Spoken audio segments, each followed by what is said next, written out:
Hi hello, ഞാൻ ആതിര. ഇതെൻ്റെ YouTube channel ഇടാൻ പോകുന്ന ആദ്യത്തെ വ്ളോഗാണ്. അപ്പോൾ അതെങ്ങനെ എടുക്കണമെന്നോ, ഒരു വീഡിയോ എങ്ങനെ എടുക്കണമെന്നോ, അത് എങ്ങനെ എഡിറ്റ് ചെയ്യണമെന്നോ, എങ്ങനെ വോയിസ് ഓവർ കൊടുക്കണമെന്നോ, അത് നിങ്ങൾക്ക് മുന്നിൽ എങ്ങനെ നന്നായിട്ട് പ്രസൻറ്റ് ചെയ്യണമെന്നോ അങ്ങനെ യാതൊരുവിധ ഐഡിയ ഇല്ലാണ്ട് എടുക്കുന്നൊരു വ്ളോഗാണിത്. അതിൻ്റേതായ എല്ലാ പ്രശ്നങ്ങളും ഈ വ്ളോഗിനകത്ത് ഉണ്ടാവും. ഞങ്ങളിപ്പോൾ പോയിക്കൊണ്ടിരിക്കുന്നത് കോഴിക്കോട് ജില്ലയിലുള്ള തുഷാരഗിരി വെള്ളച്ചാട്ടം കാണാൻ വേണ്ടിയിട്ടാണ്. ഇത് അവിടെ കോടഞ്ചേരി എന്ന സ്ഥലത്താണ് വരുന്നത്. ഇവിടുന്ന് ഞങ്ങൾ കാവന്നൂരിൽ നിന്നാണ് യാത്ര സ്റ്റാർട്ട് ചെയ്യുന്നത്.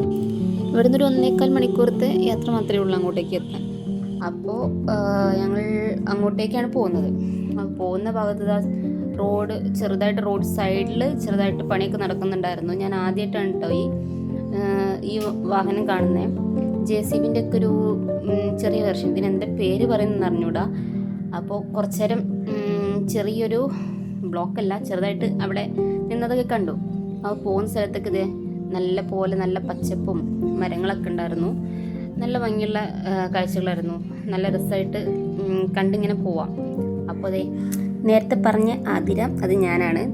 ഇത് ഞങ്ങൾ 4 പേരാണ് ഈ വീഡിയോയിൽ ഇനി ഉണ്ടാകാൻ പോകുന്ന ആളുകൾ.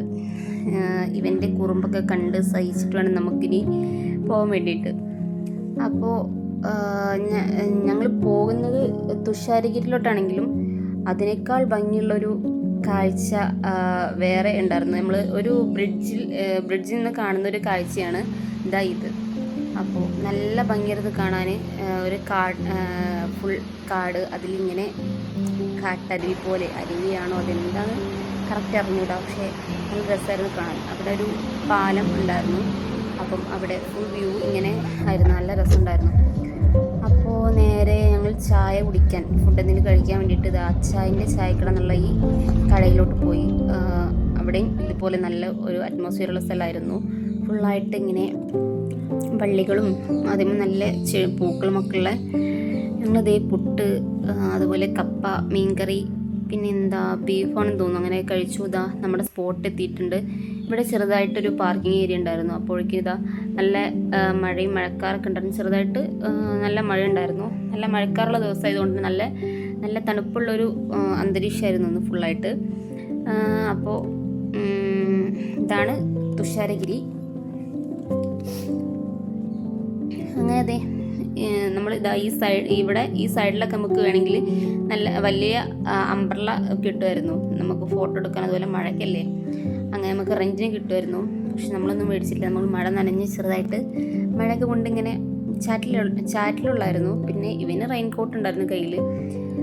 ഇവിടെ ഈ സൈഡിലാണ് നമ്മളെ ടിക്കറ്റ് കൗണ്ടറുള്ളത്. ഓരോ പ്രായക്കാർക്ക് ഓരോ ടിക്കറ്റാണ്. അപ്പോൾ നമ്മൾ ഇവിടുന്ന് ടിക്കറ്റ് എടുത്തിട്ട് വേണം നമുക്ക് ഉള്ളിലോട്ട് പോകാൻ വേണ്ടിയിട്ട്. അതുപോലെ ഈ ബോർഡിലൊക്കെ എന്തൊക്കെയോ എഴുതി വെച്ചിട്ടുണ്ട് നമുക്ക് ഇതിനുള്ളിൽ ശ്രദ്ധിക്കേണ്ട കാര്യങ്ങളൊക്കെ. അപ്പോൾ അതൊക്കെ നോക്കിയിട്ട് പോവാം. നമ്മൾ വായിച്ചിട്ടുണ്ടായിരുന്നു, ഇപ്പോൾ അത് ഓർമ്മയില്ല, കുറേ ദിവസം ഇതെടുത്ത് വെച്ചിട്ട്. അതുപോലെ ഇവിടെ ഒരു ബോർഡൊക്കെ ഉണ്ട്, കേരള വനംവകുപ്പ് വന്യജീവി സംരക്ഷണത്തിൻ്റെ. അപ്പം പോണ വഴിക്ക് ഇവിടെയുണ്ട് ചെറിയൊരു വെള്ളച്ചാട്ടമൊക്കെ. നല്ല കാടും പച്ചപ്പും ഒക്കെ നിറഞ്ഞൊരു നല്ലൊരു അന്തരീക്ഷമായിരുന്നു ഇവിടേക്ക്. അതുപോലെ ഈ ചെറിയ വഴി നമുക്ക് ഇവിടുന്ന് ചെറിയ അട്ടകൾ വീട്ടിലുണ്ടായിരുന്നു. അപ്പോൾ ഇവിടെ ചെറുതായിട്ട് അട്ടകളൊക്കെ ഉണ്ട്. അപ്പോൾ പോകുന്നവരൊക്കെ ശ്രദ്ധിക്കുക. അപ്പോൾ നമ്മൾ കാണാൻ വന്ന സ്പോട്ട് ഇതാണ്, തുഷാരഗിരി വെള്ളച്ചാട്ടം. ഇതിനെക്കാട്ടിലും എനിക്ക് കൂടുതൽ ഇഷ്ടപ്പെട്ട നേരത്തെ കണ്ടിരുന്ന ബ്രിഡ്ജിൽ നിന്നുള്ള ആ വ്യൂ ആയിരുന്നു. പക്ഷേ ഇതും ഭയങ്കര വെള്ളം കുറവുള്ള ഒരു ദിവസമായിട്ട് തോന്നുന്നുണ്ട്. അപ്പോൾ അത് വെള്ളത്തിൻ്റെ ഫോഴ്സും അത്യാവശ്യം വെള്ളം കുറവുണ്ടായിരുന്നു. അതുപോലെ ഈ വഴിയിലൂടെ പോയാൽ നമുക്കൊന്നും കൂടി അതിൻ്റെ വ്യൂ കുറച്ചുകൂടെ അടുത്തുനിന്ന് കാണാൻ പറ്റും.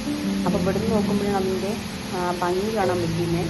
നല്ല രസമുണ്ടായിരുന്നു ഇവിടുന്ന് കാണാൻ. നല്ല തണുപ്പും നല്ല കാറ്റും. ഈ ഏരിയ പ്രത്യേക ഒരു ഭംഗിയായിരുന്നു. അതുപോലെയൊക്കെ ഉള്ളൊരു ഫീൽ. ദൂരം നിന്ന് കാണാനായിക്കൊണ്ട് കൂടുതൽ നമുക്ക് ഇവിടെ നിന്നിട്ട് കണ്ടന്റ് ചെയ്യാൻ പറ്റും. അപ്പോൾ നല്ല ഭംഗിയുള്ളൊരു കാഴ്ച തന്നെയായിരുന്നു.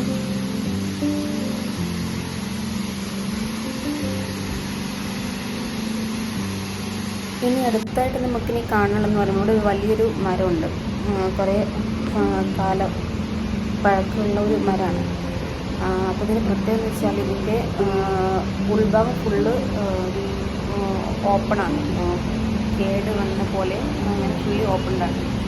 അപ്പോൾ ഇതിന് നമ്മൾ ദൂരെ നിന്ന് കാണുമ്പോൾ ഇതിന് കുഴപ്പമുണ്ടാവില്ല, ഫുള്ള് നല്ല ഹെൽത്തിയായിട്ടുള്ള മരം, അതുപോലെ മുകളിൽ നല്ല ഇലകളൊക്കെ ഉണ്ട്. പക്ഷേ ഉള്ളിനെ ഫുള്ളായിട്ട് മുകളിൽ വരെ നമുക്ക് കാണാൻ പറ്റും, ഫുള്ളായിട്ട് തുറന്നെടുക്കുന്നൊരു പഴക്കമുള്ള മരം. അതുപോലെ ഈ കുറേ പഴക്കമുള്ളത് കൊണ്ട്, അതുപോലെ ഈ സീസൺ മൺസൂൺ സീസൺ ആയതുകൊണ്ട് തന്നെ നമുക്ക് കുറേ നേരം ഒന്നും അവിടെ നിൽക്കാൻ പറ്റില്ല, അങ്ങനെ നമുക്ക് പറയും അവിടെ നിൽക്കാൻ പറ്റില്ല. അതുപോലെ ഈ ഏരിയയിലൊക്കെ ചെറുതായിട്ട് എന്തോ വർക്കെന്തോ നടക്കുന്നുണ്ടായിരുന്നു, പുതിയതായിട്ട് എന്തെങ്കിലും ബിൽഡിങ്ങോ അതുപോലെ എന്തെങ്കിലും ആക്ടിവിറ്റീസോ അങ്ങനെ എന്തെങ്കിലും വരാനുള്ള ചാൻസ് ഉണ്ടാവും പോകുമ്പോൾ, എന്തെന്നറിയില്ല, അങ്ങനെ എന്തോ വർക്ക് നടക്കുന്നുണ്ടായിരുന്നു. പിന്നെ ഇത് ഈ സെപ്റ്റംബർ, ഒക്ടോബർ, നവംബർ എന്നീ മാസങ്ങളിലൊക്കെ ചെല്ലെന്താവും കൂടുതലായിട്ട് ബെറ്ററായിട്ട് തോന്നുന്നു. ഇവിടെ വെള്ളച്ചാട്ടത്തിൻ്റെയൊക്കെ ഫോഴ്സ് കൂടുതലായിരിക്കുന്ന സമയം അതായിരിക്കും, അപ്പോഴാണ് ഒന്നുകൂടി കാണാനുള്ള രസം ഉണ്ടാവാം. അതുപോലെ ഞാൻ അങ്ങനെ വിക്കിപീഡിയ നോക്കുമായിരുന്നു. അപ്പോൾ ഈ മഞ്ഞണിഞ്ഞ മലനിരകളിൽ എന്ന വേർഡിൽ നിന്നാണ് ഈ തുഷാരഗിരി എന്ന നാമം വന്നതെന്നാണ് വിക്കിപീഡിയ പറയുന്നത്. അപ്പം ജസ്റ്റ് അറിയാൻ വേണ്ടി നോക്കിയതാണ്. അപ്പോൾ അതെ ഞങ്ങളിനി പോകുന്നത് ഇവിടുന്ന് ഈ റോഡ് നേരെ ചെല്ലുന്നത് വയനാട് ചുരത്തിലോട്ടാണ്. പക്ഷെ നമ്മൾ ചുരത്തിക്കൊന്നും കയറുന്നൊന്നുമില്ല, വെറുതെ ഇവിടുന്ന് ചുരത്തിൽ നിന്ന് നോക്കിയാൽ കാണുന്ന ഒരു മർക്കസ് കോളേജിൻ്റെ വ്യൂ പോയിന്റ് ഇവിടുന്ന് കാണുമെന്ന് പറഞ്ഞിട്ട് അങ്ങനെ പോവുകയാണ്. ഞാൻ ഇതുവരെ അങ്ങനത്തെ വ്യൂ നോട്ട് ചെയ്തിട്ടില്ലായിരുന്നു. ഈ അടുത്ത കാലത്താണ് ഈ കോളേജിൻ്റെ വ്യൂ അവിടെ നിന്ന് കാണുന്നത്. നമ്മൾ താജ്മഹലൊക്കെ കാണുന്ന പോലെ തോന്നും കാണുമ്പം. അപ്പോൾ ആ ഒരു വ്യൂ ഇവിടെ നിന്ന് നോക്കിയാൽ കാണുമെന്നാണ് പറഞ്ഞത്. അപ്പം അത് കാണാൻ വേണ്ടി പോവാണ്. പോകുന്ന വഴിതേ ചെറുതായിട്ട് ഇങ്ങനെ വെള്ളച്ചാട്ടം, അവിടെ ഇവിടെയൊക്കെ ഇങ്ങനെ ചെറുതായിട്ട് വെള്ളച്ചാട്ടം, അരുവികളൊക്കെ നമുക്ക് ഇങ്ങനെ കാണാൻ സാധിക്കും. അപ്പോഴത്തെ മഴ പെയ്തുകൊണ്ടിരിക്കുകയാണ്. ചെറുതായിട്ടൊരു വയനാട് ടച്ച് ഉണ്ടാവും ഈ റോഡൊക്കെ കാണുമ്പം. അത് നമ്മുടെ സ്ഥലം എത്തിയിട്ടുണ്ട്. മഴയൊന്ന് കുറയാൻ വേണ്ടി അങ്ങനെ കാറിൽ വെയിറ്റ് ചെയ്യായിരുന്നു. ഇതേ ഇവിടെയാണ് ആ വ്യൂ കാണുന്നത്. ഇതേ മലകളുടെ ഇടയിലൊക്കെ ഈ കാർമേഘം മൂടിയൊക്കെ ഒന്ന് കാണുമ്പോൾ തന്നെ നല്ല രസമായിരുന്നു. ഇതേ ഇവിടെ നോക്കിയാലും നമുക്ക് ആ വ്യൂ കാണാൻ പറ്റുന്നേ. എന്താ കുറച്ച് കുറവായിരിക്കുന്നാലും അതാണ്. ഇതോടുകൂടി എൻ്റെ വ്ളോഗ് ഇവിടെ കഴിയാണ്. അത്ര പെർഫെക്റ്റ് ഒന്നുമല്ല, എന്നാലും നന്നാക്കാൻ ശ്രമിക്കാം. Okay, by.